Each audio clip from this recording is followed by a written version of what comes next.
What is going on?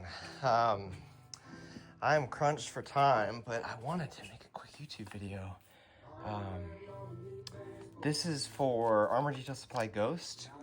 So this is a tire sealant, probably really similar to something like Dark Side by CarPro. Let me get this thing hooked up real quick.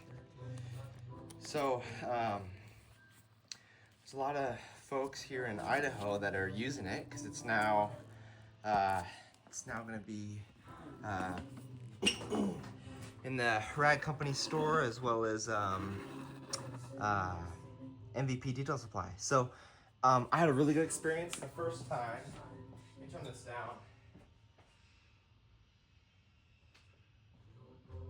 Okay, so first time I went straight with the foam applicator. This is an Adams foam applicator. Gives you a little bit more control. You can get the lips real good. I am crazy about tire shine. I don't really use a lot of tire sealants. I've tried Dark Side. It's an okay experience. I think you have to get their brush to make it worth it. First thing first, make sure that tire's clean. This is a brand new client of mine, so we had to hit it 3 times on the tires. I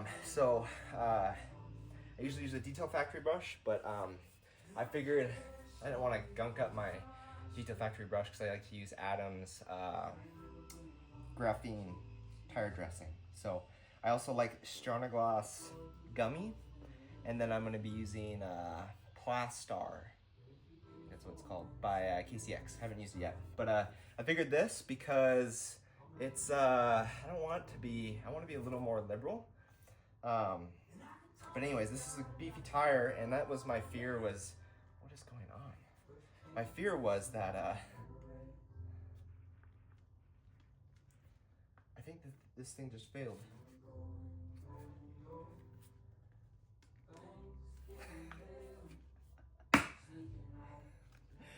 You see, oh, there you go.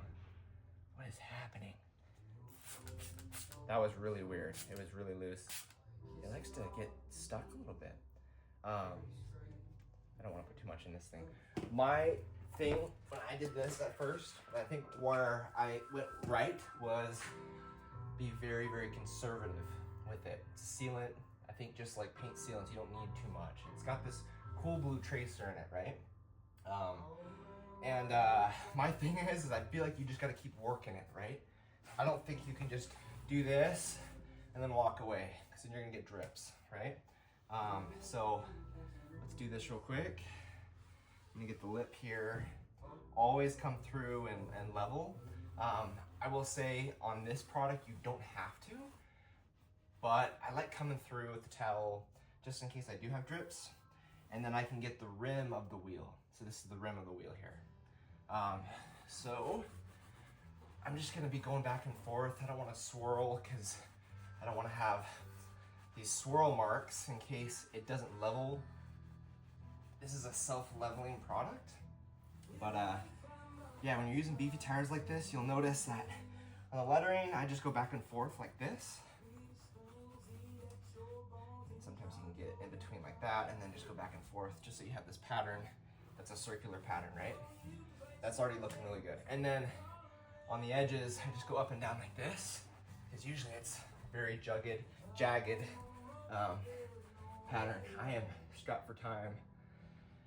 I have 20 minutes before people get here, and we're going to a church thing. I gotta get dressed and everything, and then I need to film a couple afters of this truck. So once I'm done, I'm done.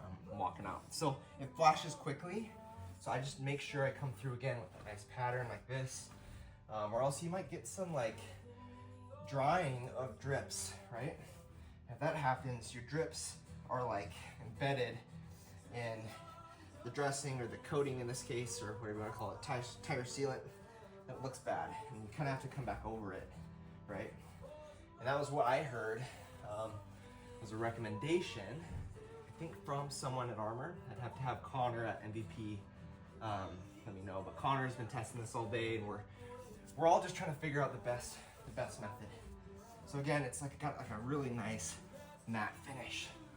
I like that a lot, especially the self-leveling. So I just continue to go around, guys. I feel like that's what you gotta do. And then don't continue to spray into your foam.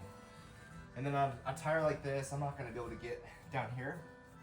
I don't wanna ruin my pad, or yeah, foam applicator. So what I'll do is I'll finish the rest of the tires, roll it back about 2 feet, and then get the top of the tire once it's, you know, flipped this way. So I'm liking that.